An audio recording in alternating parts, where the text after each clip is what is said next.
Des milliers de Belges ne déclarent toujours pas leur compte à l'étranger. Des milliers de Belges ne déclarent pas leur compte à l'étranger, rapporte l'Echo mardi. Des contrôles menés en 2019 ont toutefois permis de récupérer 87 millions d'euros, selon les données obtenues auprès du ministère des Finances. Les contrôles effectués depuis le printemps dernier par l'administration fiscale auprès de détenteurs d'un ou plusieurs comptes à l'étranger ont permis de prendre en faute des milliers de compatriotes ayant éludé l'impôt. Il s'agit de Belges détenant un compte ou un compte-titre à l'étranger, mais ne l'ayant pas déclaré, ou ayant déclaré des revenus d'intérêt ou de dividendes inférieurs au montant réel.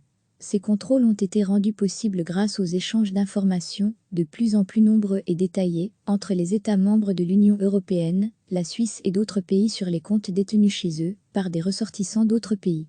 L'administration peut donc facilement savoir s'il existe une différence entre les données fournies par les pays partenaires et les montants déclarés par les contribuables concernés. Le fisc a passé au crible 11 223 dossiers pour la seule année 2019. 75% de ces contrôles se sont révélés positifs et se sont traduits par des suppléments d'impôts de 87,4 millions d'euros sur les intérêts et les dividendes. Le fisc compte mener cette année une campagne comparable, à savoir 11 350 contrôles. Des milliers de Belges ne déclarent pas leur compte à l'étranger, rapporte l'Echo mardi. Des contrôles menés en 2019 ont toutefois permis de récupérer 87 millions d'euros, selon les données obtenues auprès du ministère des Finances. Les contrôles effectués depuis le printemps dernier par l'administration fiscale auprès de détenteurs d'un ou plusieurs comptes à l'étranger ont permis de prendre en faute des milliers de compatriotes ayant éludé l'impôt. Il s'agit de Belges détenant un compte ou un compte-titre à l'étranger, mais ne l'ayant pas déclaré, ou ayant déclaré des revenus d'intérêt ou de dividendes inférieurs au montant réel.